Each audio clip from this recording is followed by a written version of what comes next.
The first gunshot struck the fence post beside Harriet Vance's head, sending splinters flying as she dropped to the ground, heart hammering against her ribs. The second tore through the cloudless Wyoming sky of 1876, a violent reminder that the Mitchell gang hadn't forgotten about Frank Cooper's debt, or the land they believed should be theirs. "Miss Vance." Frank's voice carried across the prairie as he raced toward her on his dappled gray stallion, dust billowing behind him. "Get down!" Harriet had already flattened herself against the dry earth, her cotton dress collecting dirt and burrs as she pressed her cheek to the ground. The thunder of hooves drew closer, both Frank's approaching mount and the retreating bandits, who delivered their message with lead instead of words.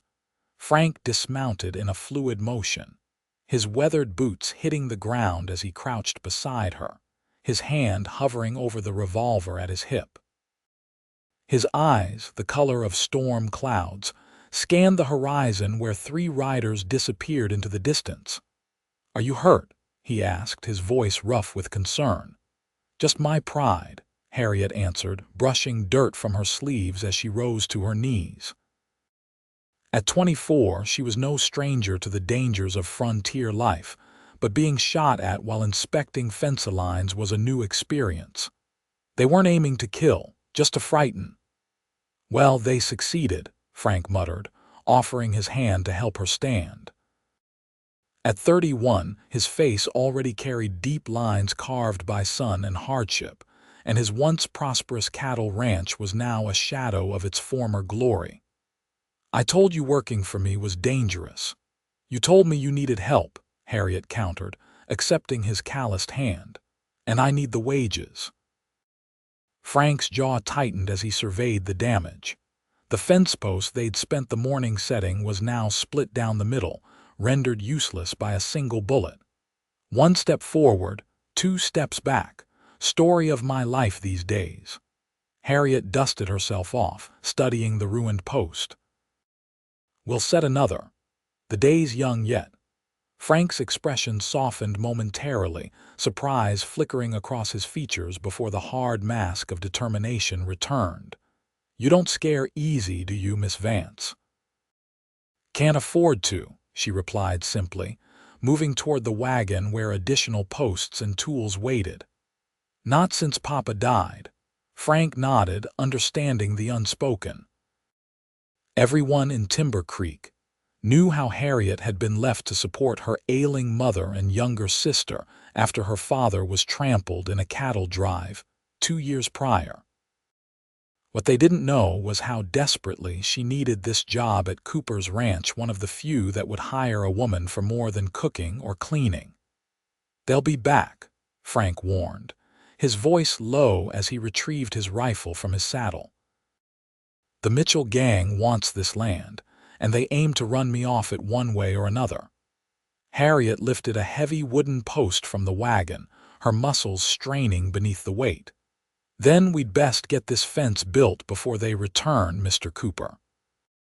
Frank stared at her for a long moment before a reluctant smile tugged at his lips. He took the post from her hands. "I believe you might be the most stubborn woman in Wyoming territory, Miss Vance." "I prefer determined," she countered, a hint of warmth creeping into her voice despite her best efforts to maintain professional distance. As they worked side by side under the relentless sun, setting a new post into the dry earth, neither spoke of the bullet holes or threats. But both knew that more than just a fence was beginning to take shape on the dusty boundary of Cooper's struggling ranch. The first week of Harriet's employment at the Cooper ranch passed in a blur of physical labor and cautious conversation. Each morning before dawn, she rode the 5 miles from town to the ranch, arriving just as the eastern sky turned pink. Frank always had coffee waiting, strong and black, in the kitchen of his modest ranch house. "Your hands are bleeding," Frank observed on the 8th day as they ate a simple breakfast of biscuits and salt pork. Harriet glanced down at her palms, crisscrossed with angry red welts from handling rope and rough-hewn timber. "They'll toughen up," she said, curling her fingers inward to hide the evidence of her struggle. Frank frowned and disappeared into the next room, returning with a small tin of salve. "My wife used to," he stopped abruptly, a shadow crossing his face. "This helps with the blisters." Harriet knew better than to mention Catherine Cooper, whose grave lay beneath a cottonwood tree on the eastern edge of the property. The town still whispered about how Frank had changed after the fever took her and their infant son 3 years prior. How the once sociable rancher had withdrawn, letting his prosperous cattle operation fall into disrepair as he lost himself in whiskey and grief. "Thank you," Harriet said, accepting the tin. Their fingers brushed, and Frank pulled away as if burned. "We've got the south pasture to fence today," he said gruffly, standing to collect their plates. "Mitchell's men have been driving their cattle onto my grazing land. If we can get it enclosed by the end of the week—" "We will," Harriet assured him, applying the salve to her raw hands. The ointment smelled of lavender and beeswax, a gentle fragrance that seemed at odds with the harsh landscape outside the window. She wondered if Catherine had made it herself. By midday, they had set 6 new posts along the southern boundary. The work was grueling, digging holes in the hard, packed earth, setting the posts, tamping soil around them, stringing barbed wire from post to post. But there was satisfaction in watching the fence take shape, a tangible barrier against those who sought to take what remained of Frank's livelihood. "You never said why you're so determined to save this place," Harriet ventured as they paused to drink from a canteen of water gone warm in the summer heat. "Most men would have sold out to the Mitchells by now." Frank's expression darkened as he surveyed his land, the rolling hills dotted with the small herd he'd managed to keep, the weathered barn in need of repair, the distant glint of the creek that provided precious water. "Catherine loved this place," he said finally. "Said it was where we'd raise our children and grow old together." He fell silent, and Harriet didn't press. Instead, she handed back the canteen and reached for the shovel. "Next post," Frank nodded, gratitude in his eyes for the subject change. "About 20 yards down. We'll follow the creek bend." As they worked, Harriet became aware of Frank watching her, not with the appreciative gaze men sometimes directed at her in town, but with something like wonderment. "What?" she finally asked, self-conscious under his scrutiny. "Most women I know would be fanning themselves on a porch somewhere, not digging post holes in 100-degree heat," he said. "Most women you know probably haven't had to support a family on their own," Harriet replied, driving the shovel into the earth with perhaps more force than necessary. "Luxury isn't an option for some of us." "I didn't mean," Frank began, then stopped. "You're right, I apologize." Harriet paused, surprised by his contrition. Most men in these parts didn't apologize to women, especially not hired help. "Accepted," she said, resuming her work. "Besides, I prefer being outdoors to being shut up in some stuffy house or shop." "Is that why you took this job?" Frank asked. "When half the town thinks I'm one step away from losing everything." "I took this job because you pay better than the laundry," Harriet said pragmatically. "And because—" She hesitated, unsure how to express what had drawn her to Frank Cooper's advertisement for ranch help. "Because I understand what it means to lose someone and have to keep going anyway." Frank's expression softened. "Your father—" "Yes." Harriet didn't elaborate on how George Vance's death had left them not just grieving but destitute, with creditors at the door and winter approaching. How her mother's health had collapsed under the weight of loss and worry. How her 16-year-old sister Helen still cried at night when she thought no one could hear. They worked in companionable silence until the sun began its descent toward the western mountains. As they loaded tools into the wagon, Frank cleared his throat. My wife would have liked you, he said quietly. She valued strength in people. The simple statement warmed Harriet unexpectedly. I wish I could have known her. So do I, Frank replied, his voice thick with emotion he quickly mastered. He gestured toward the newly set posts stretching across the landscape. We make a good team, Miss Vance. We do at that, Mr. Cooper, Harriet agreed, and something shifted between them, a tentative bridge forming across the chasm of their separate sorrows. The Mitchell gang made their next move under cover of darkness 3 days later. Harriet was awakened before dawn by pounding on the door of the small house she shared with her mother and sister in town. She opened it to find Frank, his face grim in the gray pre-dawn light. They cut the fence, he said without preamble, and drove 24 of their longhorns onto my south pasture. They're trampling everything. Harriet grabbed her shawl. Let me change, I'll come help. Frank shook his head. It's too dangerous. Mitchell himself was there with his men. I just came to tell you not to ride out today. Don't be ridiculous, Harriet said firmly. Give me 5 minutes. She dressed quickly in the darkness, pulling on her sturdiest dress and boots. Her mother appeared in the doorway of her bedroom as Harriet was braiding her hair. Another emergency at the Cooper Ranch, Eleanor Vance asked, her voice weak but her eyes sharp. The Mitchells are causing trouble again, Harriet explained, securing her braid with a ribbon. Mr. Cooper needs help. Her mother's gaze was knowing. Be careful, daughter. That man carries heavy burdens. I'm just his hired help, Mama, Harriet protested, though the words rang hollow even to her own ears. Of course you are, her mother replied with a sad smile. Just remember that healing his ranch won't necessarily heal his heart. The warning followed Harriet as she rode alongside Frank in the brightening dawn.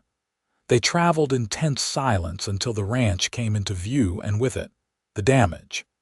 The carefully constructed fence lay in pieces, posts split and wire coiled in useless tangles. A herd of unfamiliar cattle grazed on Frank's pasture, their brands clearly visible. Circle 'em. Bastards, Frank muttered, his knuckles white on the reins. They know I can't afford to lose this grazing land before winter. Can't the sheriff help? Harriet asked, though she already knew the answer. Sheriff Reynolds was Mitchell's brother-in-law. Frank's bitter laugh confirmed it. Reynolds suggested I consider selling to Mitchell as a neighborly resolution.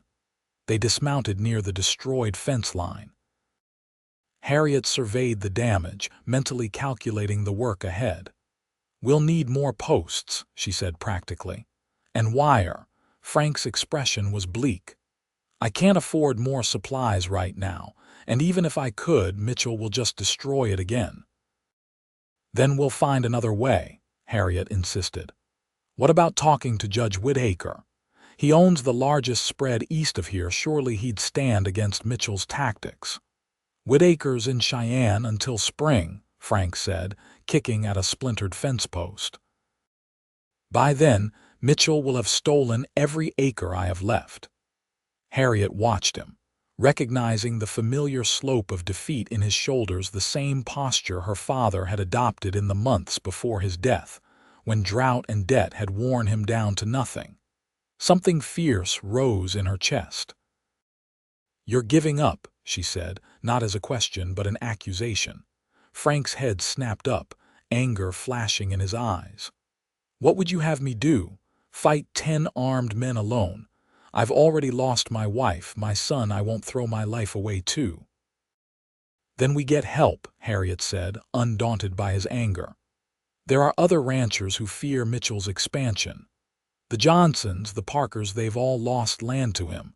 Together, this isn't your fight, Frank interrupted, his voice harsh. I hired you to help rebuild fences, not to wage war against the most powerful man in the county. Harriet stepped closer, refusing to be dismissed. You hired me to help save your ranch. That's exactly what I'm trying to do. They stood facing each other, the tension between them palpable until Frank looked away first. "I can't ask other men to risk their lives for my land," he said, his voice quieter now. "Then don't ask," Harriet replied. "I will." Before Frank could protest further, she mounted her horse and headed toward the Johnson property that bordered Cooper's ranch to the east. She heard Frank calling after her but didn't slow. Her mother's words echoed in her mind. Healing his ranch won't necessarily heal his heart. But Harriet was beginning to think the two might be inextricably linked. By nightfall, Harriet had secured promises of help from 3 neighboring families, all small ranchers, who had suffered Mitchell's encroachment. She returned to Cooper's ranch to find Frank sitting on his porch steps, a bottle of whiskey beside him, untouched. "I thought you'd be halfway to drunk by now," Harriet said, dismounting stiffly after hours in the saddle. Frank looked up, surprise evident on his face. "I considered it," he admitted, "but then I thought about what you said, about not giving up." He gestured to the untouched bottle, "Figured I should be clear-headed if we're going to fight back." Something warm bloomed in Harriet's chest at his words. "The Johnsons, Parkers, and Taylors have all agreed to help," she reported, sitting beside him on the steps. "They'll be here at dawn with supplies and men." Frank stared at her in disbelief. "How did you manage that?" "I reminded them that if Mitchell drives you off your land, they'll be next," Harriet explained. "And I might have mentioned that Mrs. Johnson owes my mother a favor for nursing her through pneumonia last winter." A smile, the first genuine one Harriet had seen from him, transformed Frank's face. "You're something else, Harriet Vance." It was the first time he'd used her given name, and the sound of it in his deep voice sent an unexpected shiver through her.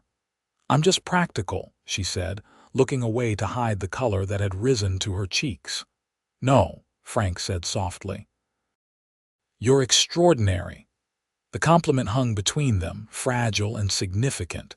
Harriet stood abruptly, uncomfortable with the intensity of the moment. "I should get home. Mama will be worried."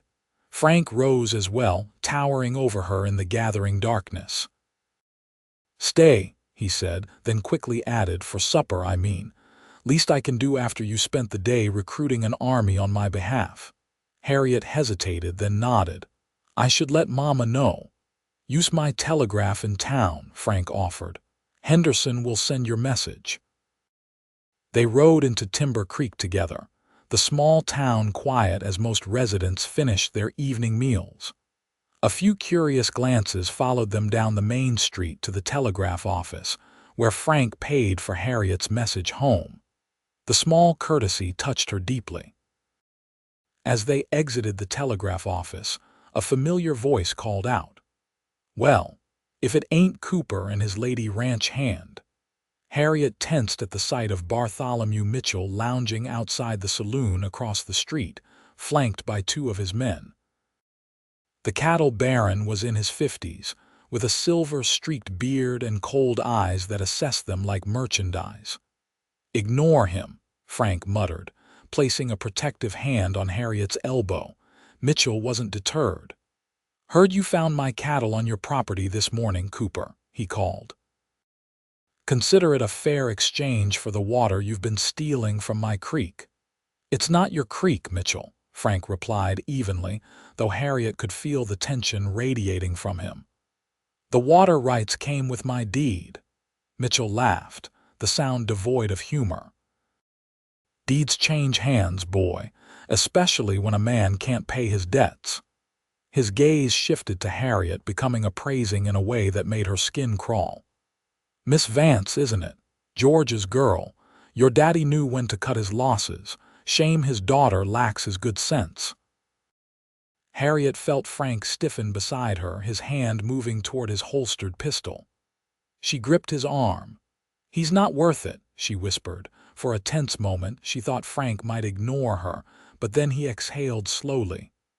"Let's go," he agreed, turning away from Mitchell's taunting laughter.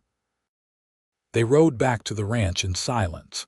the encounter having cast a pall over the evening.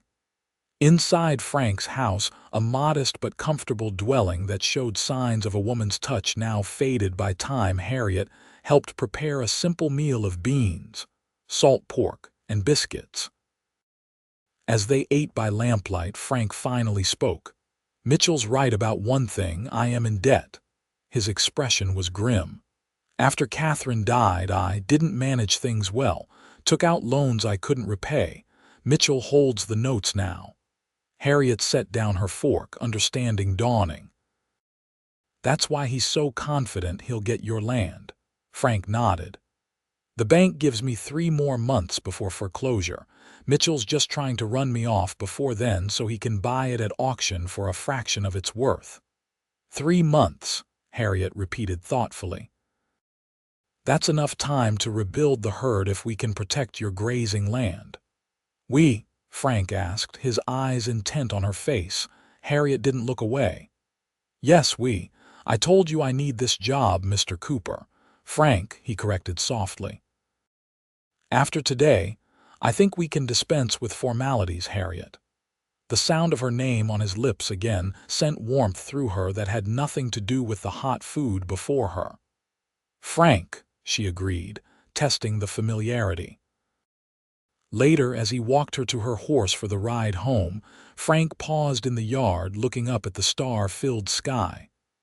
"I haven't fought for anything since Catherine died," he confessed. "It felt pointless." "And now?" Harriet asked, her voice barely above a whisper. Frank's gaze shifted to her face, his expression unguarded in the silvery moonlight. "Now I think I've found something worth fighting for again." Harriet's heart quickened at his words, at the way his eyes held hers. For a moment she thought he might step closer, but then he cleared his throat and stepped back. "Dawn comes early," he said, his professional manner returning. "We've got fences to rebuild." "Yes," Harriet agreed, ignoring the pang of disappointment. "We do." Dawn indeed arrived early, bringing with it not just the promised neighbors but a renewed sense of purpose. The Johnson, Parker, and Taylor families arrived with wagons loaded with fence posts, wire, and tools. The men brought rifles slung across their backs, and even the women came prepared to work, wearing practical clothing and determined expressions. Frank stood on his porch, visibly overwhelmed by the show of support. Harriet watched from beside the corral as he greeted each family, shaking hands with the men and tipping his hat to the women. When his gaze found hers across the yard, something passed between them, a moment of shared victory that felt intensely private despite the crowd. "Your young lady has quite the persuasive powers," Elias Johnson remarked to Frank within Harriet's hearing. "Haven't seen the community rally like this since the church raising 2 years back." "She's not Frank began, then stopped. "Yes, she does." The work proceeded with extraordinary efficiency. With nearly 20 people helping, they not only repaired the damaged fence but extended it further around Frank's vulnerable southern boundary. The women set up an outdoor kitchen, cooking hearty meals to fuel the labor. Children chased Mitchell's cattle back toward their own range while the men built a fence sturdy enough to withstand future incursions. By mid-afternoon, riders appeared on the horizon. Mitchell and 6 of his men, approaching slowly but with obvious intent. The work paused as every hand reached for a weapon. "Stay back," Frank instructed Harriet as he stepped forward with Elias Johnson and the other ranchers to meet the approaching threat. Harriet, naturally, ignored the directive and positioned herself just behind Frank's right shoulder. Mitchell reined in his horse about 20 yards from the work site, his expression thunderous as he surveyed the nearly completed fence and the assembled neighbors. "Well now," he drawled, "isn't this cozy? A community effort to help poor Cooper keep land he can't afford." "Your cattle strayed onto my property," Frank replied calmly. "We're simply ensuring it doesn't happen again." Mitchell's gaze swept over the armed ranchers and their families. Lot of guns for a simple fencing job. Just being cautious, Elias Johnson interjected. Dangerous animals about. Some wearing brands, some wearing boots. A tense silence followed the veiled threat. Mitchell's men shifted in their saddles, clearly having expected less opposition. After a long moment, Mitchell's thin lips curved in a humorless smile. "Enjoy your fence-building party, Cooper," he said. "But remember, the bank doesn't care how many friends you have when the notes come due." His cold gaze shifted to Harriet. "Miss Vance, you're keeping interesting company these days. Your poor mother must be concerned." "My mother raised me to stand with good people against bullies," Harriet replied steadily. "She's quite proud." Mitchell's face hardened. He wheeled his horse around without another word, his men following as they rode back toward their own property. "He'll be back," Frank said grimly, watching them retreat. "And we'll be ready," Elias replied, clapping him on the shoulder. "Mitchell's pushed us all around long enough." The work continued with renewed vigor after the confrontation. Everyone understanding that the fence represented more than just a boundary, it was a declaration of defiance against Mitchell's tyranny. By sunset, the project was complete, a sturdy barrier enclosing Frank's best grazing land, protecting the heart of what remained of his once thriving ranch. As their neighbors departed with promises of continued support, Frank stood beside Harriet, watching the last wagon disappear down the road. "I don't know how to thank you," he said quietly. "You don't need to," Harriet replied. "This isn't charity, Frank, it's community." "Is that what we are now?" he asked, turning to face her. "A community." Something in his tone made Harriet look up at him sharply. His expression was open, vulnerable in a way she'd never seen before. "We're—" She hesitated, suddenly uncertain of what they were becoming to each other. "Would you stay for supper again?" Frank asked, filling the silence. "I'd like to show you something after." Curiosity overcame caution, and Harriet nodded. They ate a simple meal in companionable silence, both exhausted from the day's labor yet energized by its success. Afterward, Frank lit a lantern and led her outside, across the yard and past the barn to a grove of cottonwood trees where a small plot was enclosed by a white picket fence, the only fence on the property that had been perfectly maintained.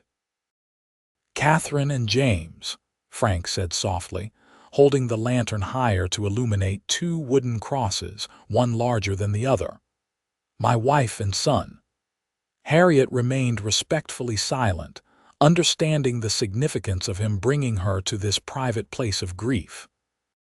"I let everything fall apart after losing them," Frank continued, his voice rough with emotion. "The ranch, myself. I didn't see the point in fighting anymore, just wanted to drink enough to forget, even for a few hours." He turned to Harriet, the lantern light casting shadows across his face.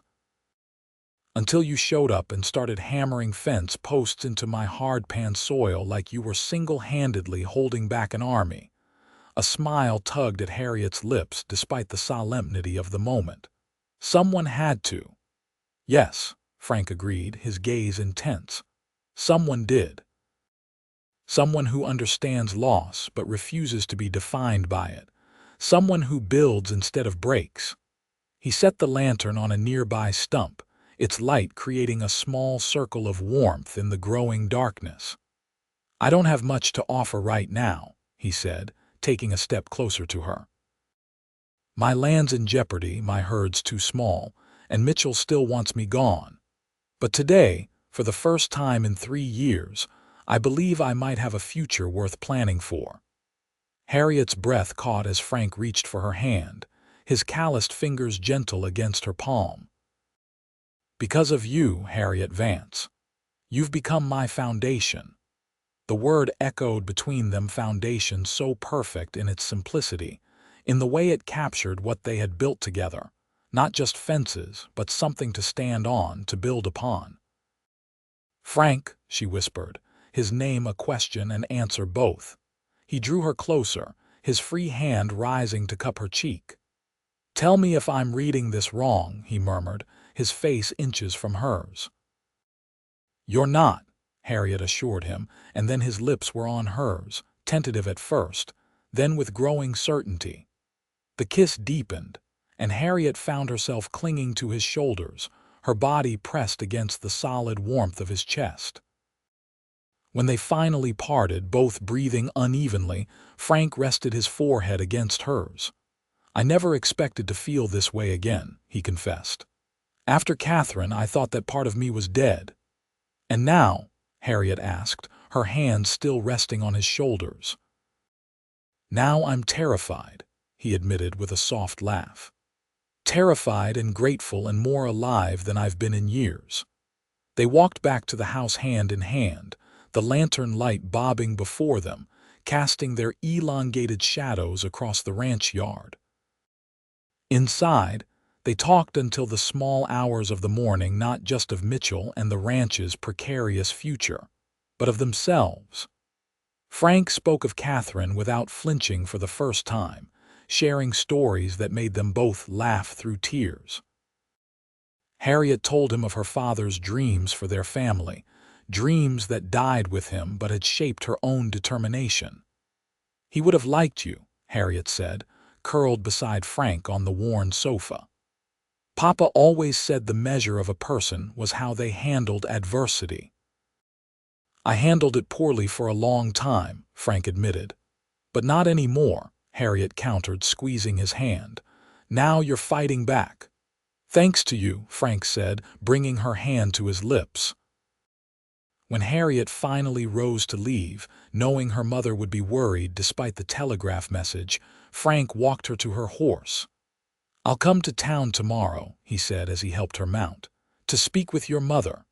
Harriet raised an eyebrow. "About what?" "About my intentions toward her daughter," Frank replied seriously.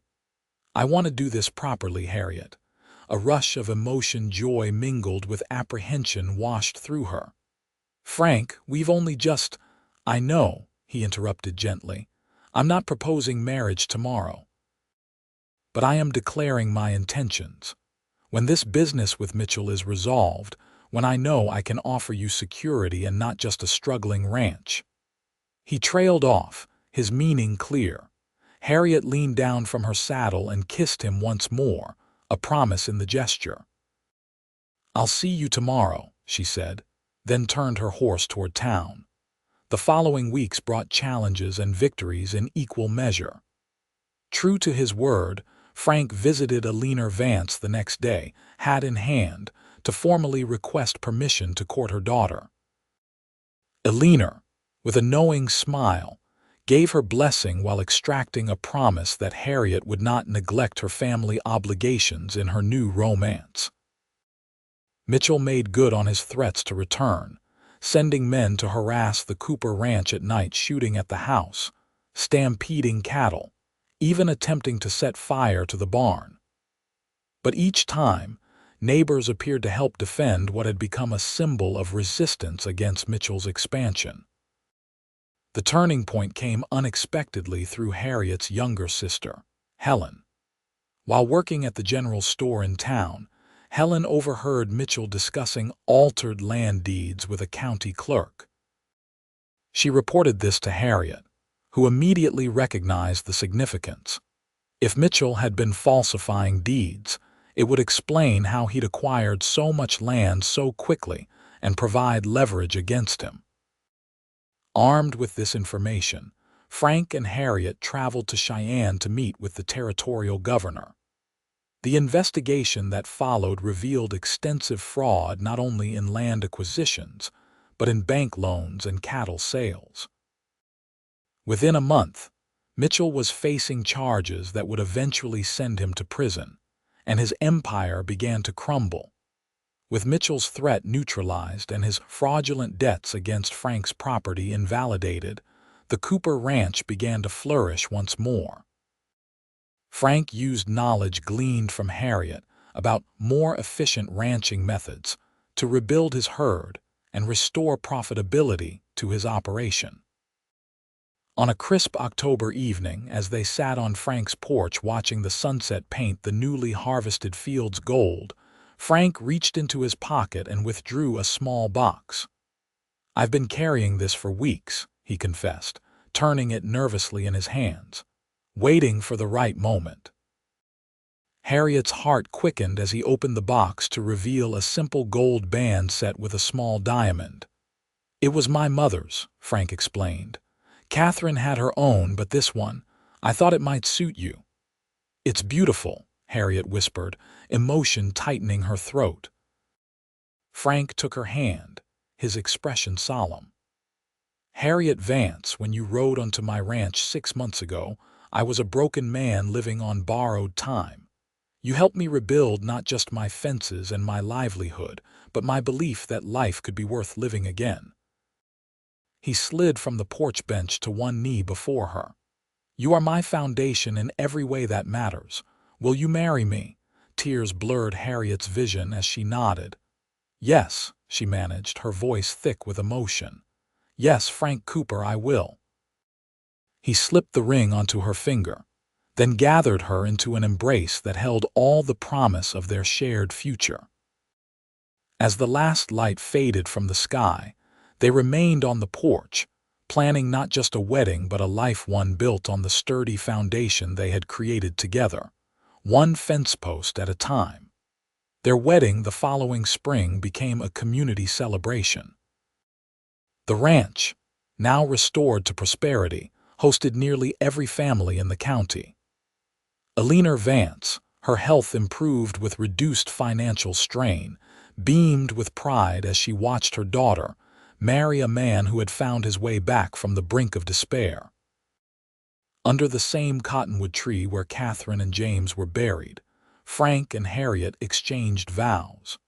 Frank had added a small bench beside the graves, acknowledging that the past would always be part of their story, not as a shadow, but as a reminder of resilience. "I promise to be your partner in all things," Harriet said as they faced each other, hands joined. "To build with you, to stand with you, to create a home and a life that honors both where we've been and where we're going." "And I promise to never forget the gift you've given me," Frank replied, his voice steady and sure. "Not just your love, but your strength. You taught me that broken things can be mended, that foundations can be rebuilt stronger than before. I will spend my life making sure you never regret choosing this path with me." As they sealed their vows with a kiss, cheers erupted from the assembled guests. The celebration continued into the night, with dancing in the barn cleared for the occasion and tables groaning with food contributed by every family present. Near midnight, Frank led Harriet away from the festivities to a quiet corner of the property where a new fence gleamed white in the moonlight, not a cattle fence of posts and wire, but a picket fence enclosing a small plot of land adjacent to the family cemetery. "What's this?" Harriet asked, puzzled by the empty enclosure. Frank wrapped his arms around her from behind, his chin resting on her shoulder. "Room to grow," he murmured against her ear, "for our family when the time comes." Harriet turned in his embrace, her heart full to bursting. "Our foundation," she said softly, understanding the profound symbolism of the gesture. "And everything will build upon it," Frank agreed, capturing her lips in a kiss that tasted of promise, of healing, and of a future neither could have imagined when a stubborn young woman first arrived to help a broken cowboy rebuild his fence and with it, his life.